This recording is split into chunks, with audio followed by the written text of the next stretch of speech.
could you please start recording our, I see that you've done it already. Perfect. Svava from Iceland. Hi, Svava. Welcome. I hope it's not as freezing as last week anymore in Reykjavik. So guys, please comment in the chat, be active, engage, ask questions, leave your comments and insights, and we would love to interact with you throughout this hour. And if you have a question, but you don't feel comfortable asking that so that everyone sees that it's you asking that question, because leadership can be sensitive sometimes. You can write to Nina Kozhina, who just dropped her "Hey guys" in the chat, and then she will share your comment, but anonymously, so we can answer your question, but you can stay anonymous. Stefano from Gothenburg, and Nina is joining us from Ukraine, by the way. So yeah, that was more or less about the admin stuff for today. And we're going to be here for around 1 hour, and we'll cover the F word topic, which I'm super excited for. And I hope that by the end of this hour, you will leave really excited about giving and receiving feedback. And you will know what kind of models there are for giving and receiving feedback, how you build the culture where that is appreciated and effective, what you need to consider in terms of cultural differences, personalities, and so on. And just take away the drama out of this topic and really make it something positive that you're looking forward to, being both on the receiver and the giver side. And the first question will be more about my general topic of passion and expertise about leadership. And Alena, I would love to get to know your definition of what is leadership and who is a leader. Yeah, leadership is a very complex topic, you know, and the definition of it, leader, everyone can be a leader. So it's not about a talent, but I would say the key aspect, which you covered during your first webinar a couple of weeks ago, was about self-leadership. So this is something that is the key aspect of it all. This is something from where you build on other skills. You need to learn how to lead yourself. You need to have sufficient self-knowledge, knowing your emotional reactions, knowing your preferences, knowing where you stand, what your values are. Then you will be able to lead others in a more inclusive way. And understand also what are their needs, what are their struggles, what are the best ways to support them. So this is a skill that you need to develop, and this is a muscle that you can develop. And I'll tap into this development point, but while we're discussing the leadership in general, guys, please drop your comments in the comments, your definition of feedback, because that's what we're going to be focusing on. And we would love to know what you think about what is feedback actually. And tapping into what you talked about now, Alena, regarding the skills that are to be developed, I get this question quite often. Isn't it so that not everyone can be a leader? And there are people who are kind of helpless in that way. I've heard that, and I'm laughing because some people do believe that some people can't be leaders ever. So what do you think about that? I do believe that if you really want to, if you're willing to, at least self-leadership, this is no question. If you want to live your life fully, if you want to create value for yourself and for others, then there's no other way. To learn self-leadership, to reflect on it, to map your way forward. And then suddenly you might notice that I would say, one phrase of Marshall Goldsmith really sticks with me, that great leaders often are unnoticeable, in terms of that you lead others, but they feel that, yes, all my skills and all my competences, whatever I'm capable of, I'm managing it myself with a strong support. And this is a true leadership, in my opinion, when with the empathy and trust, you can support people in the way that they're actually managing to reach where they want to. And you are unnoticed in this sense. Yeah, that's a beautiful perspective. First of all, the first perspective that you talked about, that self-leadership, we can be leaders of our own lives, and everyone can be that and should be that. So that's a great point. And then you can start with that. If you feel like you're not a good leader, not a natural leader, think about that perspective. How can I lead myself? How can I lead my life? And focus on those skills that will help you in that area. And we can guarantee that that will actually create ripple effects on the others in your life, both in private and in your personal or in your work life. Yeah, that's a very great perspective. So I've seen here in the comments, Valerie says, feedback is a gift. That's a beautiful perspective. What are you doing here? You already know everything. Chai says, feedback is the impression we make. Tia, feedback is an observation made on a performance with a view of hopefully using it as a basis for improvement. Yes, yes, guys, you're all on the right track. We love it. So Alena, what is feedback for you? You know, like I also get this question quite often, what is actually feedback? And then I would say we can look at feedback as a tool for improvement. But then my definition, or something that is closer to my heart, is feedback is a conversation. It's a dialogue. There are two sides, two parties that participate in the process. So it's not about like being a manager delivering feedback to your employee and that's it, I've done my job, I delivered feedback, now I expect that you act upon it. This is a conversation which involves talking and listening. And I would say in equal parts, this is a discussion. In order to use feedback as a tool for the development, we need to create this open space to have this conversation and to have this discussion. So this is what feedback is in my perspective. That's a beautiful perspective, I think. I think I've already said it a couple of times about your, your comments here, but just generally turning it around and seeing it as a conversation, that probably makes it much easier for many people when we really believe in that. Okay, this is a conversation and we have a goal of improving and maybe deepening our relationship, then that's really, really, it can be much, much easier and much more joyful to actually having feedback conversations. So I'm just going to read what Anupama says here. When you get feedback, simply say thank you. No one expects you to take every part of it just because it's given. That's also a quote from Marshall Goldsmith. Yeah, I think we'll discuss that about receiving feedback a bit further on. So that's a great quote. And as a reminder, thanks a lot, Anupama. So Alena, many people probably know, or when they think about feedback, they probably think about the sandwich model. That's something that, at least in Europe, people have learned quite a lot. Like if you want to give some negative feedback or corrective feedback, sandwich it with positive in the beginning and in the end. Can you talk about the pros and cons of that model? And I'm pretty sure there are more models that will discuss today. So what are they and what should we think about when using them? Thanks for bringing it up. Sandwich indeed is something that we so got used to, even though there are many more models, more valuable, I would say, to use in the context, in the organizational context. And with sandwich model, I actually would like to touch upon these parts like positive and negative, and to give some examples, because I enjoy having conversations with people when we run workshops, how they would like to get feedback. And for some of them, it works fine to get feedback in this way.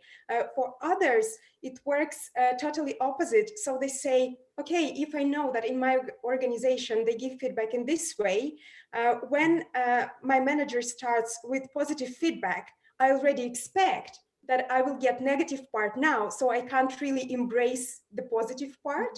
It feels unnatural. It feels that's something that is needed to be said. Tick in the box. Yeah, and then negative parts come and then all the emotions go there. So it works different for different people. And I would say it's important here to know your own preference. What's my preference in receiving feedback? What's my preference in giving feedback? Because very often we also judge like, oh, this person is not good enough at giving feedback because every time I feel so down. But then you can take responsibility as well and say, look, this style doesn't work for me. This is how I would like to get feedback, or this is how I would experience more positive feeling about it. I would be more motivated about it. So it's good to express your preference as well. And with the sandwich model, I would also say that people who got used to, I used to talk about preferences generally, like it's quite sensitive when we talk about intercultural communication, because it's not about cultures that meet, it's people who meet.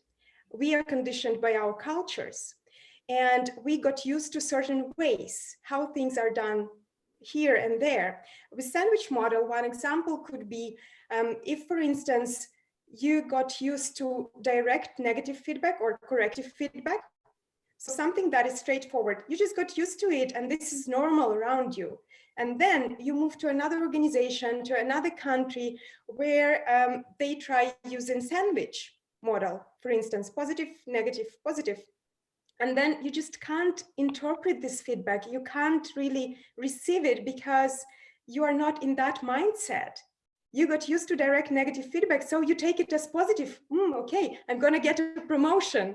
And then next time you get this style of feedback again, certainly I'm gonna get a promotion. And I have such cases when people misinterpret their feedback and managers wonder, but we had session like 3 times and nothing improved. So it can be, these pros and cons here with like direct and indirect style. And generally, I think that it's good to, why don't we give positive feedback just on its own, like standalone feedback? So this is the question, like, why don't we practice that? That's a very good question. You mentioned that it's good to understand what would land for you as a person and discuss it with those who give you feedback. Now I might be jumping a bit too early in our the next plan, or next idea that we wanted to discuss. But when is it, or how do you build the culture where it's okay? How do you build relationships with people where you can actually talk about your preferences and your needs when it comes to feedback? It's a very good question. You build it, like we can tell that you build it by example, you integrate it into organizational culture. When we generally talk about feedback culture, it means that the whole organization and all the levels is open to feedback, is open to have a conversation, but generally it comes down to people as well. So it's a question like, what comes first, chicken or egg? Because imagine if you're a person who is really like willing to work on feedback, to provide feedback and open to receive feedback, but you are in the organization which is closed to that, organization that is not ready for that, then you just start adapting to that level because your effort will not play out really well. And then if you imagine that organization is rich in feedback culture and a person comes there, even the person who doesn't get used to this type of communication style or like open environment, then you adapt to this as well. So I would say it should be some work done on both fronts.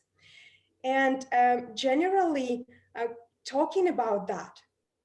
This is what I noticed from whenever I do a workshop or training on feedback or on team development, and we get team together and we discuss these things. They say, oh my God, we haven't done it. Like we work on this project for the 3rd year. We have never done it. And now I understand myself better, my own preferences, and I understand how my teammates actually work and what works for them.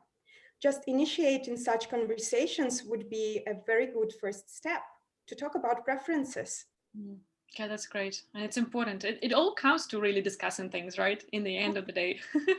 And as we said, feedback is also a conversation. So it's good to create the culture where you can have different kind of conversations.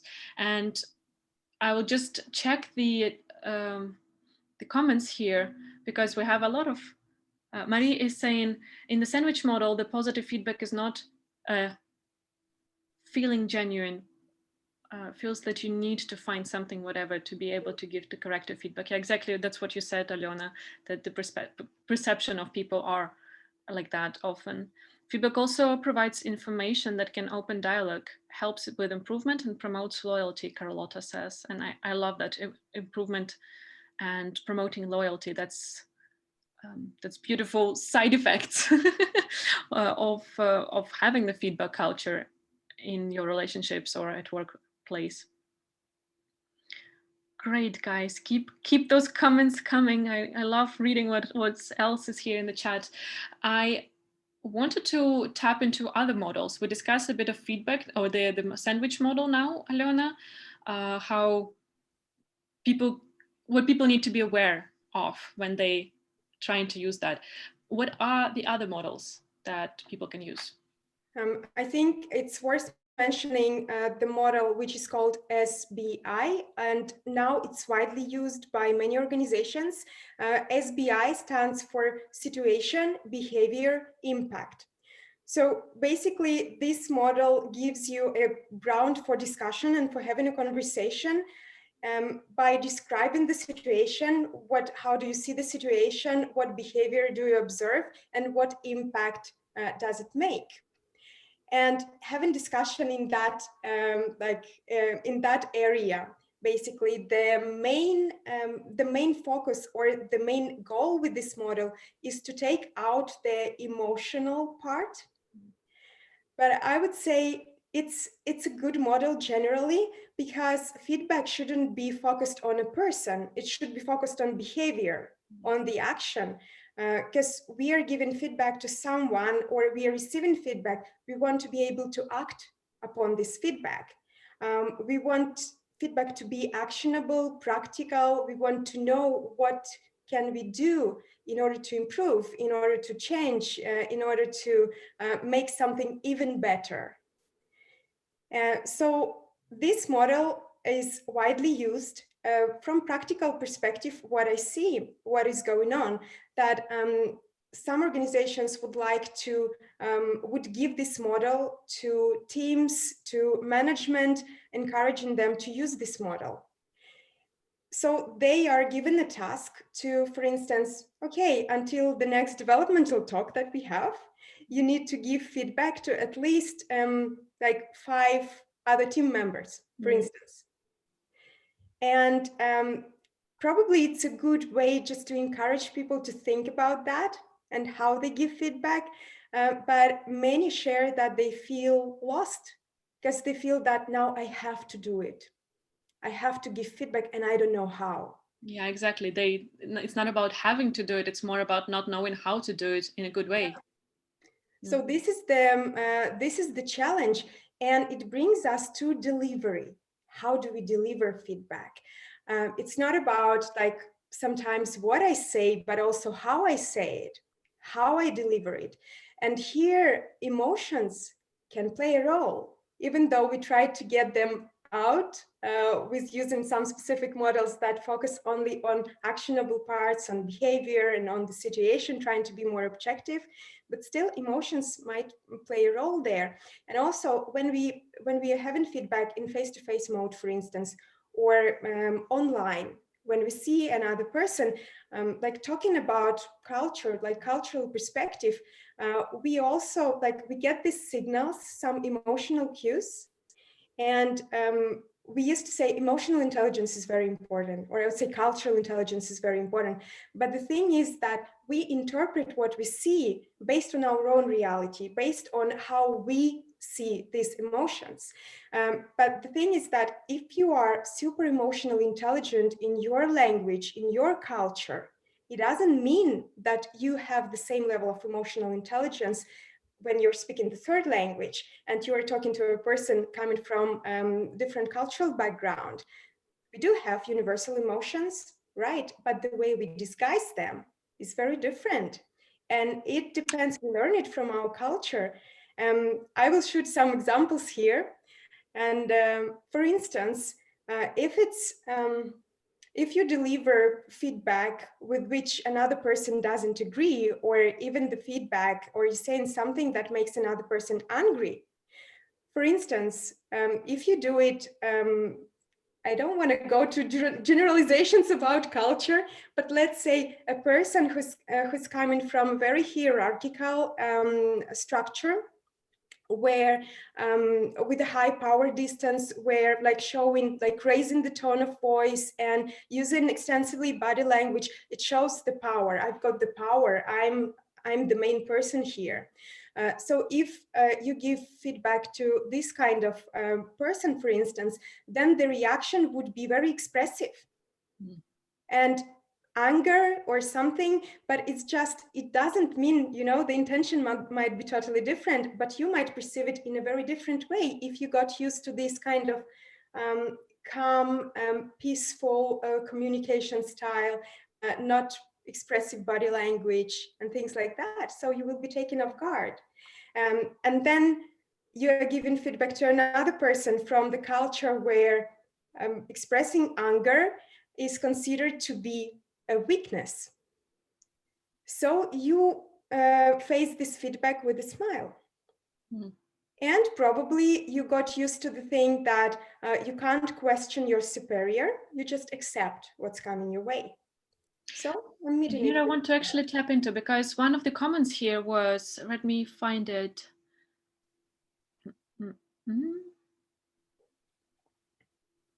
Yeah, Marie was saying, in some organizations, it is okay to give feedback from top and down, but not the other way. Then you get a stamp that you're not a team player. Then it is hard to change the organization from lower leader positions. So this is something that you're talking about here at the moment, about the hierarchy and so on. So what could people do in practice to start changing that? And especially if you are in those lower levels, like maybe some kind of mid-management position where you're not having all the freedom in the world to change the whole organization. Yeah, again, it's through the conversation. And I would say there are also, if we talk about organizational culture, organizational structure, there are structures that are very fixed. And there are structures that are more flexible. Okay. And then it's a question about what is possible here in which period of time. But people should be, first of all, they should be willing and they should be open to make this change possible. And if we talk from middle layer, for instance, then we need to look at, okay, what kind of culture I can create in my team, with my people? How can I bring it to the top and show the value of it? So this could be something. And I know many people who are trying to do that. And at the same time, I know many people who say that, you know, I don't thrive in this environment.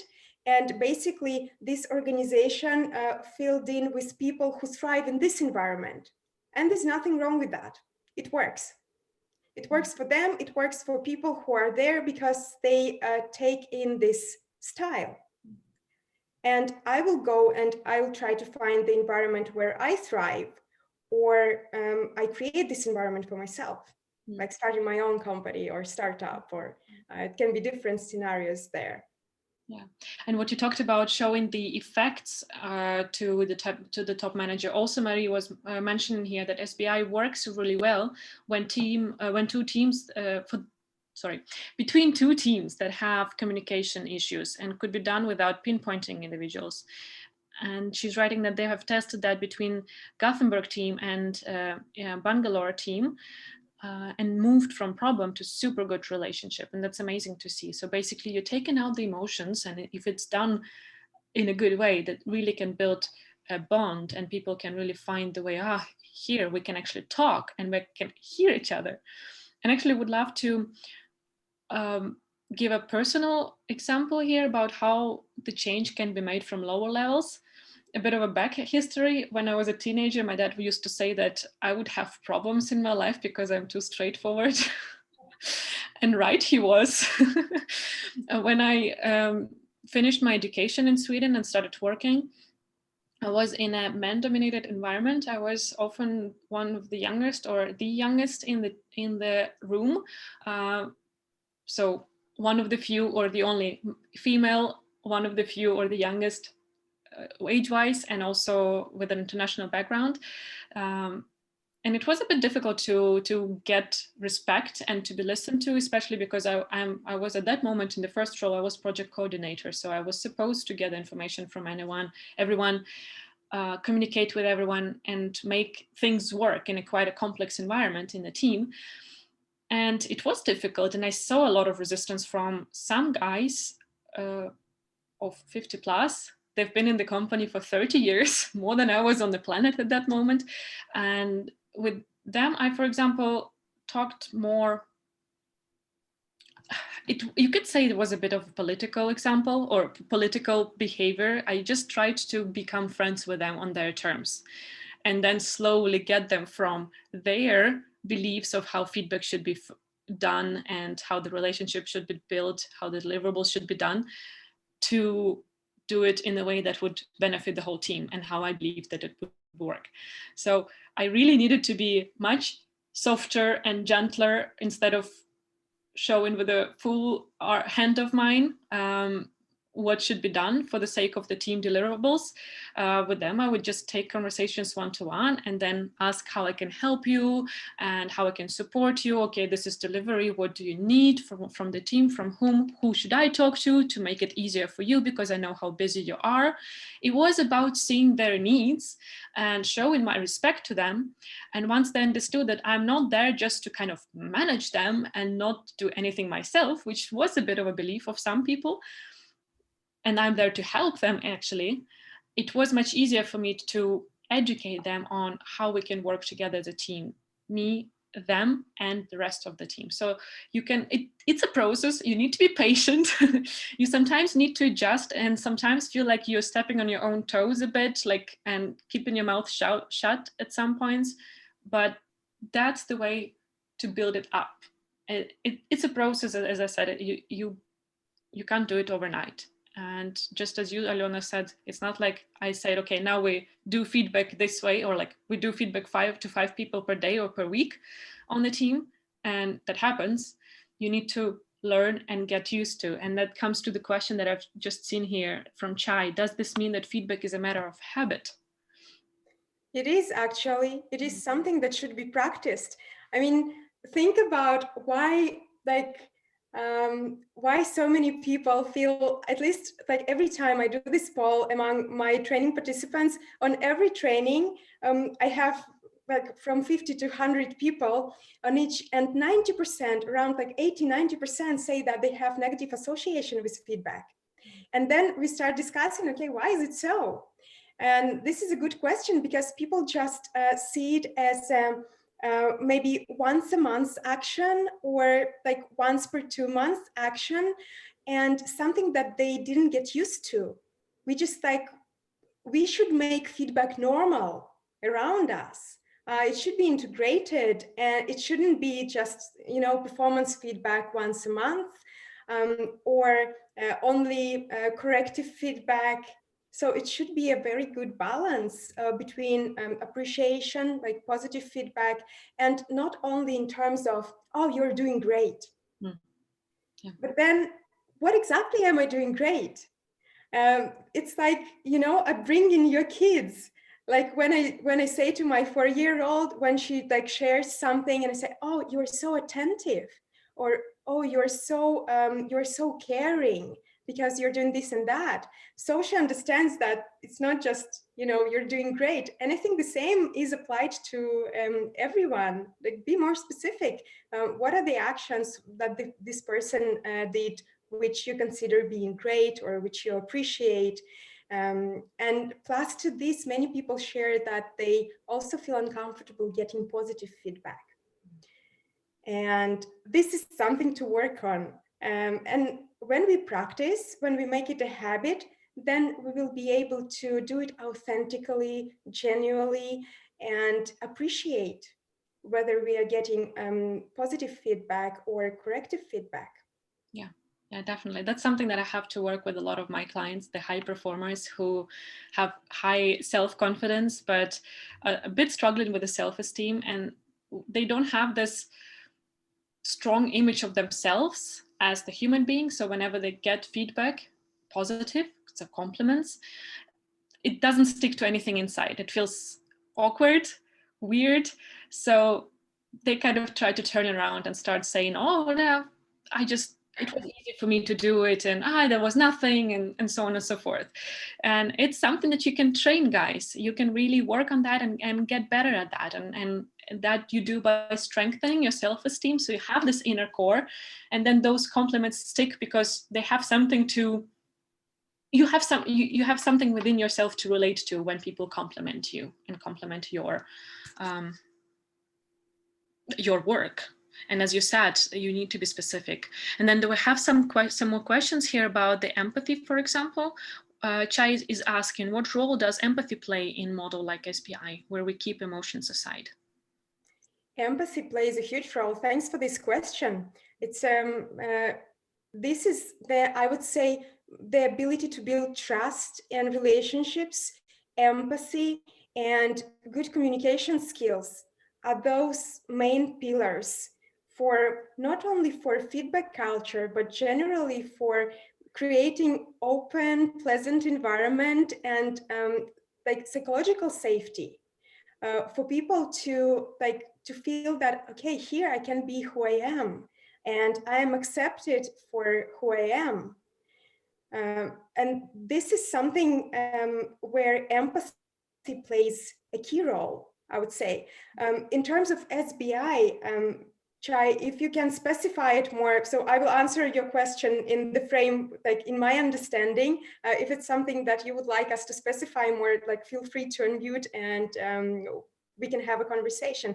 In terms of SBI, keeping emotions aside means that we are not like aiming like to hurt a person, like saying like, you know, you're like, you are this and that, and you didn't make it work. And so it's more using of I messages and using more objective space to place this situation, to place everything that happened into more objective space. Like, this is what happened, this is the actions that we see, and this is the impact. So what do we do about that? But here you are still empathetic as a leader, acknowledging the emotions, the state of another person, acknowledging the intentions, and kind of not really like pointing back into the past, like, okay, why did you do so? And this, okay, this is what we have. How do we solve it? How we improve it? What's the way forward for us? So it's also connected to a mindset. So we need to be empathetic, and this is a very important in a relationship building area. So generally being empathetic as a leader, as a team member, empathetic to yourself and to people around you, very important. And I think this touches a bit on the question that Ishita had. The question was, in a model like SBI, if emotions and the person aspects are removed from feedback, could it risk dehumanizing the conversation? And could that one, and what could one do to avoid that? And I think you've started answering that question. It's not about dehumanizing the discussion. It's more switching from blaming to explaining my perspective on the situation. And that's a very important part of what SBI helps with, the framing that it provides. It really shows my perspective on things. So I'm saying, hey, you've done this, and that makes me feel this way. So basically you are turning it to, this is my perception. Yeah. And it opens up for the conversation. So you kind of give the space for people to explain or to reflect on, okay, so my actions were resulting in this reaction or this emotion for this person. So you can actually have a discussion, and it's not about blaming the person anymore, and it's not about saying it's your own fault. It's more about opening up, okay, hey, this is my feelings, this is my observation. What is your point here? Yeah, what is your point? How I can support you in this? What would you like me to help you with, so that like next time we can improve? Mm-hmm. So it should be, it should be not a divisiveness, and because when we also have ego, and it plays a part here. And most of the time we might be on autopilot, and then probably something happened in the morning and you're not in a good mood. We all have this like human factor. So it's good to give each other space generally in the conversation. One more concept comes to mind here, safe space. It is called safe space. And basically what I see, I use it in coaching as well. And some people take it in the teams or in the relationships also. And they ask for safe space. Okay, I really need safe space, which means that I'm here as I am. I'm gonna share what I feel, how I feel, what happened. And I'm asking for safe space, which means there won't be any judgment. There will be acceptance, and we can move forward with that. So when people hear that safe space, they get prepared that, okay, now I'm here, I'm listening, and I'm not gonna judge. So I'm trying to take it openly, as open as I can. And for some it works. For others, they feel that no, we don't really need it. They find some other methods. So it varies from team to team, from person to person, but something that can be used. And I would say I'm getting into practical tips here. Yeah, which is very good. You know, I mentioned about that the responsibility lies on both sides when it comes to feedback. And for instance, when you hear feedback which you don't agree with, or probably something that touches you deeply, and you feel like, no, this is like, it causes some negative emotions, then you might, because, you know, we don't know about the intentions, right? We used to say that the intention is very important. It is important, but then we judge others based on their actions, based on their words, based on how they express this, the thoughts and things like that. We don't know about the intention. So here it would be a good way to say, thank you for your feedback. This is what I heard. And you rephrase, you put it, you know, in the way how you took it, and you give each other a chance to explain and to discuss, to open up conversation. Because when you get this negative kind of feeling inside you, it causes the divisiveness. You really want to, like, we want to protect ourselves, because this is how our brain works, that, oh, it's my safety, and now like it's breaking, I need to protect myself.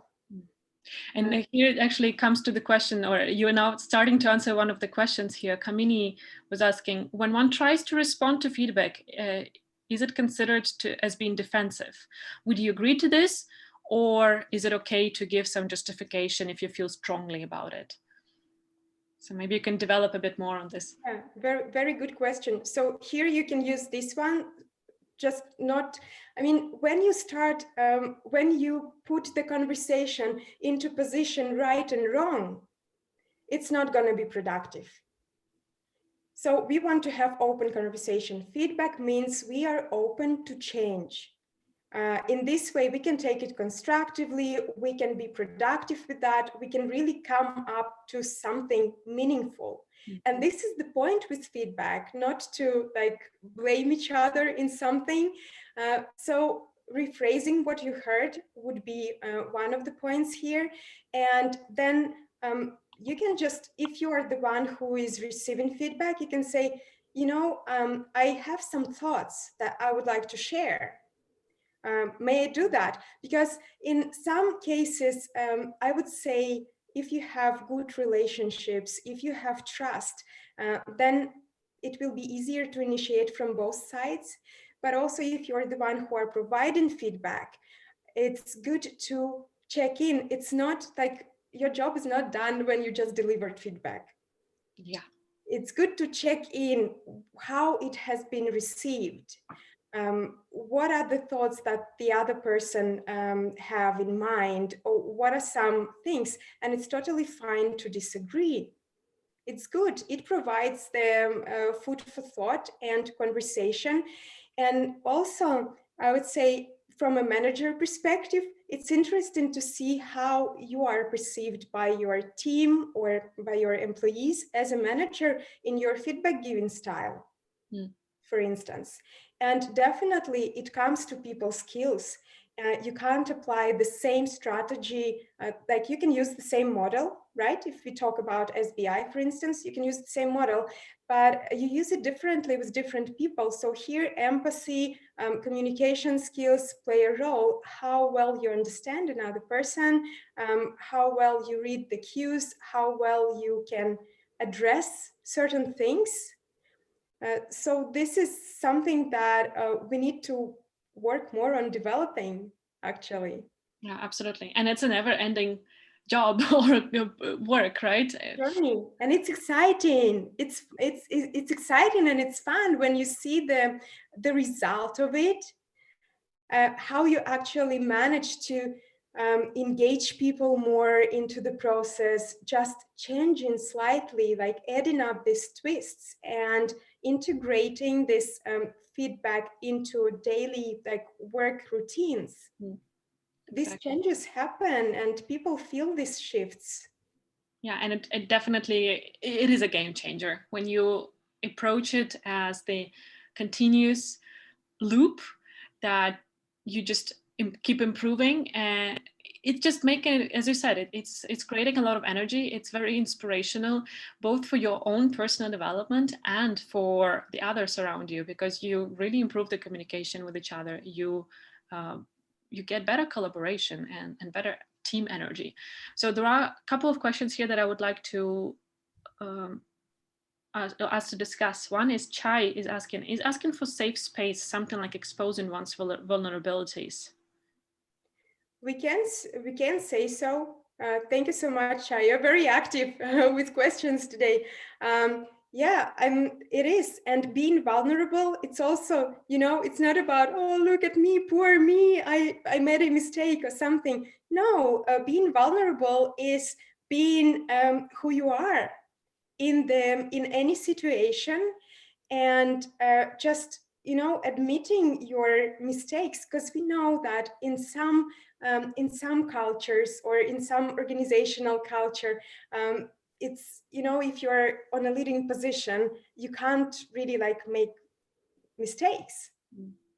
And there is a research that shows that it was a question asked like, should a manager have answers to all the questions? And then you can see the range with like cultures. It's been run in different countries, that in some cultures, yes, definitely 90%, the manager must have answers to all questions.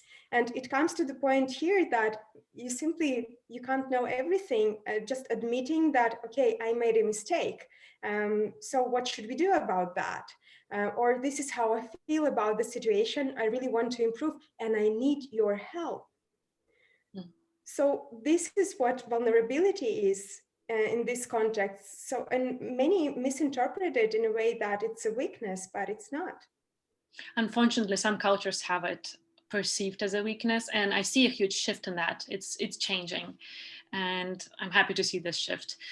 And I was thinking of mentioning here that to be vulnerable or to ask for the safe space, you often need the psychological safety in the team or in the organization. And that's something that both you, Alena, and I am working a lot with our clients to really nurture and create that culture that supports the psychological safety, so that people feel safe to be themselves, to voice their opinions, even if they go against the vast majority in the team, and people will feel appreciated for that. And even if people disagree, they still respectfully listen to each other. And this is one of those crucial points or crucial parts of culture that would support creating the safe space and actually asking for that in a healthy way. So there is another comment here from Guri. It's always a good idea before giving corrective feedback to ask for permission. And I think it's a very good point, Guri, that people should be ready. So we in our head already thought through maybe the whole SBI, following the SBI model to think through how we should give this feedback, but maybe it's a very bad day for that person. So it's very good to actually ask for this permission, because people are not on the same page as we necessarily. And then it's very important to know about yourself, as you talked earlier about self-leadership, Alena, to actually know yourself well enough on the receiving side to say, hey, no, actually now it's not a good time, let's take it later. So that you don't say, yes, give it to me just because the person asked you. It's important to have the mechanisms and to have the habit of doing those internal checks to know how are you feeling at the moment, and are you ready? Do you have the capacity to take in the corrective feedback? Yeah, exactly. You know, Anna, I would like to add one more thing here. Like when we talk generally about relationships, because here it comes to our preferences or to our styles, or something that I notice a lot as one of the crucial factors when I work across cultures, or like facilitating multicultural teams or virtual teams like located in different countries. So here when we talk about what we got used to, it might be a relationship based culture, or it might be task oriented culture, where you focus on tasks and processes rather than on people, or you focus more on relationships, and then you believe that with this automatically we get better results. And we have it inbuilt in us. It depends on different factors, all like social groups we belong to, our upbringing, and national culture might play a role. Now it's more of a global culture, and it's globalization. We experience different influences, but that's why it's so important to also understand if you're, for instance, on a leading position and you have a mix of people in your group, how do you manage that? And through feedback, for instance, you can also understand that probably this person, if you move this person to a different position, he or she will manage to fall into their full potential, to tap into their full potential, and manage to succeed more in that based on certain things. And how generally you build up the team culture, for instance, when you have this mix of people, how you address this, how you facilitate open conversations and things like that. So there are different things. It's so exciting when you get into this. Yeah, it's definitely is, and it might be scary in the beginning, but again, coming to vulnerability, talk to people, and you don't have to do it in front of the whole organization. If you're leading 300 people, you don't have to send a newsletter to everyone like, now I'm learning to do feedback properly. You don't have to do it that way. You can pick a couple of people with whom you have a bit more of trustworthy, closer relationship, and be open with them. Hey guys, I am now practicing to be better at giving feedback and building culture for the whole organization to be more feedback oriented in a way. and ask for their feedback and ask them to observe you. I've been doing it in my project management role with running the meetings, doing the presentations. I would go to some of my colleagues and ask them whether they are going to be in the meeting, or I actually invited them to the meeting to just be the observer. And I asked them like, hey, could you please give me feedback on this and that afterwards? Pay attention to how I communicate, or like, for example, if I would focus on my body language, can you please focus on my body language? What does it tell you? And so on. And then afterwards, we'll just take 5 minutes, 10 minutes drinking coffee, and they would go through, okay, this is what I've observed. So do that as well. You hopefully you do have someone in your organization with whom you can practice that way, with whom you can be this kind of feedback buddy and help each other. And that's the thing. By you doing that and you improving with that, you will create the ripple effects. It doesn't have to go necessarily from top to bottom in the organization. If we talk about hierarchy, it will come from you and it will spread 360 degrees. Again, people are learning from watching us, not listening to us, right? People do as we do, not as we say. So if you get into habit, as we discussed, feedback is habit. If you get into habit of providing feedback, asking for feedback, taking action based on the feedback that you receive, people will see the results on you and how you perform and how you behave, and they will start doing the same.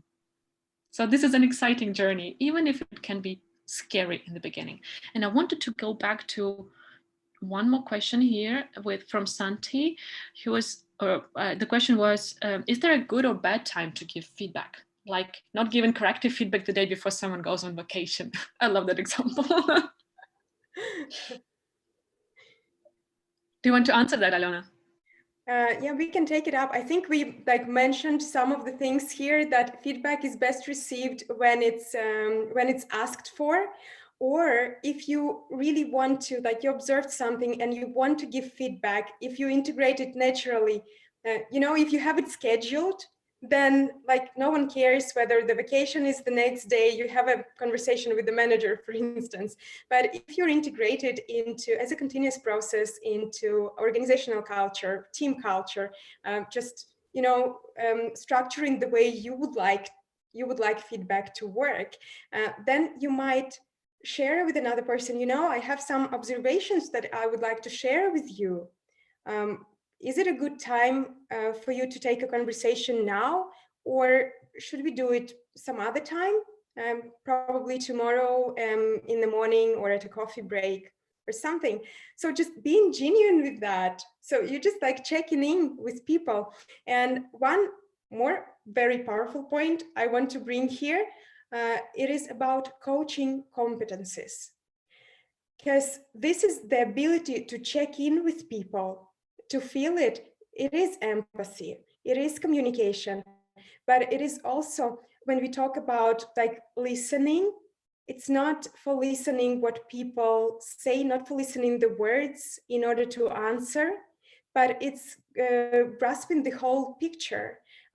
In coaching, we call it the third level of listening, when you're able to listen to a person in the situation, in the context, taking in all this energy and address certain issues. I'm noticing this. Would you like to take this conversation some other time? Even though it's in your schedule, but you feel that the person is stressed, take it another time. And it comes from coaching, the ability to ask powerful questions. When you're a manager and you see the employee doesn't agree with you on the feedback and expresses it directly, and then you might be taken off guards and just starting reacting, protecting yourself, you might take a pause and say, I feel that I need to take fresh air. Should we grab some coffee and come back in 5 minutes and continue this conversation? And it's not about only saving you from this, but also providing the best, what serves best in the current situation for both of you. And here, coaching competencies are very important. So that's why, we were talking about on the last webinar, on the importance to have a coach, to have a coach for the team, or to have a coach, personal coach or executive coach, to to discuss these things, to assure your progress and development in this area. But I would say, my aim, for instance, is to help people become coaches, to put these seeds in there. So if we do leadership training, if we do team development training, then I want to encourage people to develop these competences. So then you go as a manager to another team, and you will be able to do that. You will be able to help them in this way and spread this culture. Your team member goes to work to another company, and you put these seeds everywhere.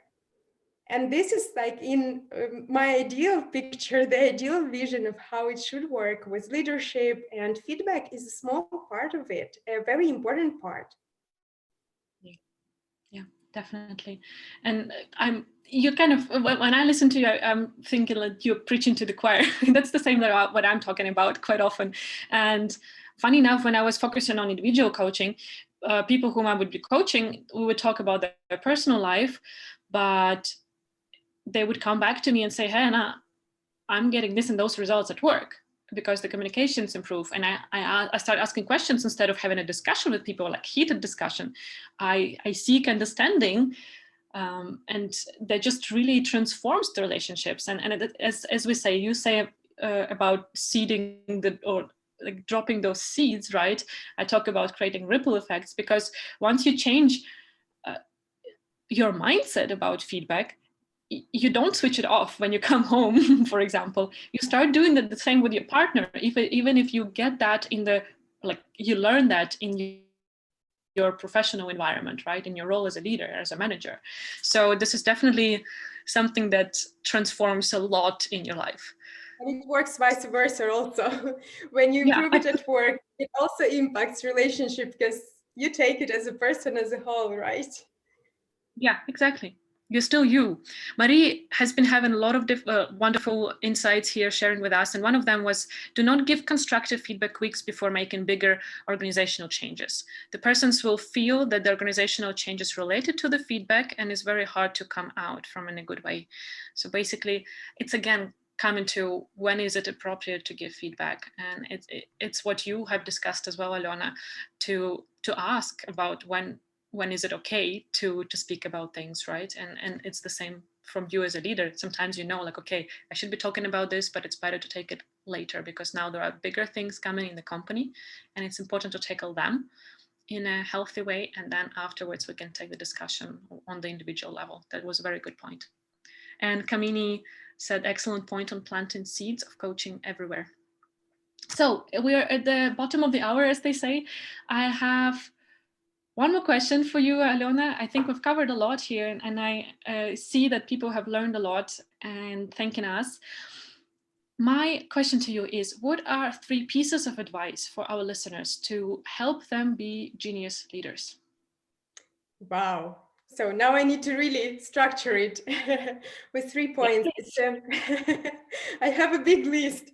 Okay, so we start from self. As we started this webinar, I was reflecting on self. So I would say one of the key aspects to start with, the first one would be to know your own preferences, your own style in feedback giving and feedback receiving, and to walk from this, like how it serves me. So this is the question that you should ask yourself: does it serve me well, these reactions or these attitudes that I have? And then being curious about others, what works for them, what are their preferences, what they got used to, can we have an open conversation? So that would be number one. And then number two is generally working on mindset around feedback. And here I would say creating this open environment and open space to have such conversations, probably initiating workshops and trainings in your team, in a management team, maybe mixing people around and just talking about that, because there sometimes it's quite tough to create like environment for this. But with training, for instance, it comes naturally. People open up, they talk, and then if the product is like of this training or workshop is something for them to reflect on and to get back to, then you can use it as a good starting point as well, to have these conversations, to get back to them. And the third one, I would say, is making this normal. Continuous feedback, really like setting focus on that for yourself, discussing it with your team. How do we want it to work for us? How will it serve us best? So what do we do, how we integrate it, and practicing. These are the most important things here. Yeah, no kind of quick checklists. Here it's all the processes, but that's how it is. That's a sustainable answer. I love those tips. Thanks a lot, Alena. So where can people find you if they want to get more of you and more of your expertise? Where should they go? So I can send my contacts in the chat. Just a moment. So here you go. You can connect with me in LinkedIn, and here is the link to my LinkedIn profile. If we are not connected, and my email, alena@synergizer.se, and my website, Synergizer. So this is the name of my consultancy company. So feel free to get in touch, and with any discussion, questions, I will be more than happy to continue conversation.